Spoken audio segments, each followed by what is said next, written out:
Describe చేయబోతున్నారు? అదే అంటే వీళ్ళు తీసుకున్న జర్నీలో వాళ్ళు డిస్కవర్ చేసుకునే కొన్ని ఉంటాయి కదా, అది ఏ ఎమోషన్ అయినా అవ్వచ్చు.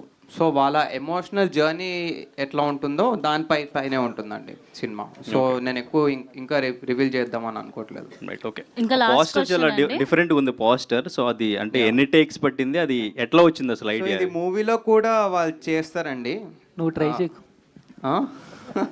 ట్రై చేయొచ్చు అది ఎవరైనా యాక్చువల్గా. అది మంచిది, హెల్తీ. అది యాక్చువల్గా యోగా అంటారు దాన్ని, తాంత్రిక యోగా అంటారు దాన్ని. సార్ ప్రొడ్యూసర్ గారు, మీకు తెలిసిన మోస్ట్ ఫేమస్ వర్జిన్ బాయ్ ఎవరు? అంటే నువ్వేమైనా ఉన్నావేంటి ఇప్పుడు? చెప్తా. ఇప్పుడు చిన్న ఎగ్జాంపుల్, నా కాలేజీలో ఉన్నప్పుడు మనకు గర్ల్ ఫ్రెండ్స్ లేరు కదా, ఇందా చెప్పినట్టు. ఒక్కొక్కటి చుట్టూ 5-6 మంది ఉండేవాళ్ళు. వాడు చూస్తే వేస్ట్ గాడు, వీడికి ఎట్టపడ్డారా ఇంతమంది అనుకునేవాడు. నాకు తర్వాత అర్థం అవుతుంది. ఇప్పుడు సపోజ్ రామ్ గోపాల్ వర్మ గారిని చూసినా చుట్టూ ఎప్పుడు సరే అంటే నేను ఒకరిని కమెంట్ అని కాదు, జస్ట్ ఎగ్జాంపుల్ చెప్తున్నా. ఎప్పుడు అమ్మాయిలతో ఉంటారు. నాకు అనిపిస్తుంది ఫైనల్గా నాకు అర్థమైంది ఏంటంటే వీళ్ళే రియల్ వర్జిన్స్ అని అనిపించింది. ఎందుకంటే ఇప్పుడు మీరు సముద్రం మధ్యలో నుంచోండి, దాహం అయితే కానీ తాగలేరు.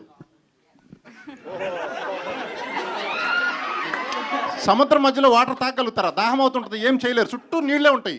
సేమ్ అలాగే చుట్టూ అమ్మాయిలు ఉండేది రియల్ వర్జిన్ నాకు తెలిసి. మీరు రేపటి నుంచి note this point. Sir virgin girls తీస్తా అన్నారు కదా, దాంట్లో హరియానా గారిని హీరోయిన్ గా పెట్టే ఛాన్స్ వై నాట్?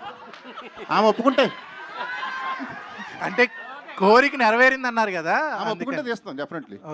ఛాన్స్ వచ్చింది చూడండి మరి. భయ గీతానందన్ గారు, సార్ ప్రొడ్యూసర్ గారు,